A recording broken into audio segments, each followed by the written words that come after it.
एक नाशिक न्यूज, प्रेक्षकांचा विश्वास आणि निष्पक्ष पत्रकारितेची ओळख.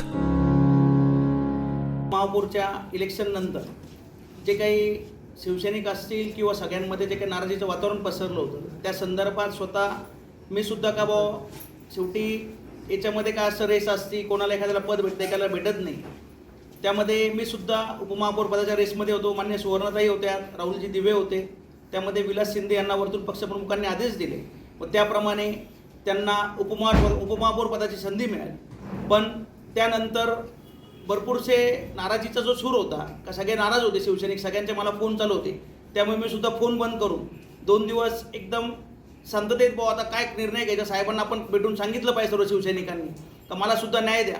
पण पक्षप्रमुखांनाच आमच्या सगळ्या पक्षांबद्दलची सगळे नगरसेवक असतील, पदाधिकारी असतील, सगळ्यांबद्दल त्यांची जी काय आस्था आहे, त्यांनी स्वतः माझ्या कुटुंबाला फोन केले, त्यानंतर स्वतः मला फोन केले आणि सांगितलं की बंटी मी तुझ्या पाठीशी आहे, तू कुठला निर्णय घेताना विचारपूर्वक घे, कारण पूर्ण शिवसेना पक्ष तुझ्याबरोबर आहे. तुला मोठं करण्याचं, तुला तुझे स्वप्न पूर्ण करण्याचे, त्यासाठी पूर्ण शिवसेना आम्ही बांधील आहोत. तू कुठला चुकीचा निर्णय घेऊ नको. निश्चित जे काही पक्षप्रमुख असतील, दादाजी भुसे साहेब असतील आमचे मान्य मंत्री, त्यानंतर नरेशजी मस्के असतील, रामजी नेपाळे असतील, अहमदप्पा गोडसे असतील, भाऊसाहेबजी चौधरी, रामजी नेपाळे, या सगळ्यांनीच, सुहासांना कांदे मान्य आमदार, या सगळ्यांनीच जे काही मला सांगितलं समजून, त्यानंतर नाशिकचे जे काही लोकप्रतिनिधी आहेत, या सगळ्यांनी, सर्व पक्षातील आमदार खासदार असतील, ज्येष्ठ पत्रकार असतील, साहित्यिक असतील, प्रभागातील सर्व नागरिक असतील, नाशिक शहरातील जे काही सुजाण नागरिक आहेत, त्या सगळ्यांनी आम्हाला विनंती केली की तुम्ही असा निर्णय चुकीचा घेऊ नका. जनतेने तुम्हाला निवडून दिलंय तर त्या जनतेचा आदर राखून व त्या सगळ्यांचा मान सन्मान ठेवला पाहिजे. कारण तुम्हाला जनतेने निवडून दिलं आहे आणि एकदम भरघोस अशा मताधिकाऱ्यांनी निवडून दिलं आहे, तर कुठला चुकीचा निर्णय तुम्ही घेऊ नये. व त्यावेळेस पहिले त्यांना मी भेटायला पण गेलो होतो, पण त्यावेळेस आपले उपमुख्यमंत्री मान्य कैलासवासी अजितदादा पवार यांच्या निधनामुळे 2 दिवस ते पुण्यामध्ये होते, त्यामुळे त्यांची भेट होणं राहून गेलं होतं. तर ज्या काही शिवसैनिकां सगळ्यांच्या भावना होत्या, त्या भावना आम्ही व्यक्त केल्या होत्या, पण त्याचा आदर आमचा राखला गेला आहे आणि पक्षप्रमुखांनी पण आम्हाला आदेश दिलेला आहे, तर तो आदेश शिरसावते मान्य शिवसैनिकाचा आहे. साहेबांनी आम्हाला सांगितलं आहे की निश्चित तुला सुद्धा तुझा मान सन्मान जो काय येतो ते ठेवण्याचं काम पक्ष हे करेल. त्यामुळे पक्षाने आदेश दिला आहे, तो निर्णय आता मी मान्य केला आहे. पण आता बोलताना तुम्ही सांगितलं की पक्षप्रमुखांनी हा निर्णय घेतलेला होता उपमहापौरपदी विलास शिंदे यांना संधी देण्याचा. तुम्ही त्यांच्या निर्णयाला आव्हान घेत दिलं आणि तुम्ही सोशल मीडियावर पोस्ट व्यक्त केले आणि आता तुम्हीच म्हणता की म्हणजे उपमुख्यमंत्र्यांनाच आव्हान दिलं तुम्ही? नाही, उपमुख्यमंत्र्यांना कुठलं आव्हान आम्ही दिलेलं नाही. आपण बघू की जो काही निर्णय होता तो निर्णय पहिले स्थानिक पातळीवर झाला व त्यानंतर आम्हाला कळालं की साहेबांनी वरतून आदेश दिले आहे. कारण आतापर्यंतची पद्धत अशी की गटनेता हे नावं वरती पाडवतो इच्छुकांचे, परंतर पक्षप्रमुख जे काही पक्षाचे सचिव आहेत त्यांना आदेश करतात व ते आदेश केल्यानंतर ते नाव गटप्रमुखांकडे येतं व गटप्रमुख ते नाव जाहीर करतो. अशी पद्धत शिवसेनेमध्ये गेल्या कित्येक वर्षापासून, म्हणजे शिवसेना स्थापन झाल्यापासून अशी परंपरा आहे. नेमकं आपला आरोप नाही, आरोप हा माझा काही, मी जी काही नाराजी माझी आहे, जी काही खतखत सर्व शिवसैनिकांची होती ती मी व्यक्त केली आहे. पण पक्षप्रमुखांनी मला जो काही आदेश दिला आहे त्यानंतर आता कुठली खतखत किंवा कुठला कोणाचा वाद आमचा राहिलेला नाही. नवीन मग काय जबाबदारी मिळणार, काय पोस्ट मिळणार, काही शब्द त्या संदर्भात सर्व नगरसेवकांची मी काही पक्षप्रमुखांकडे मागणी केली होती की सर्व नगरसेवकांना आपल्याशी हितगुज करायचं आहे. जे काही नवीन पण नगरसेवक निवडून आले त्या सगळ्यांना आपण बोलवलं पाहिजे.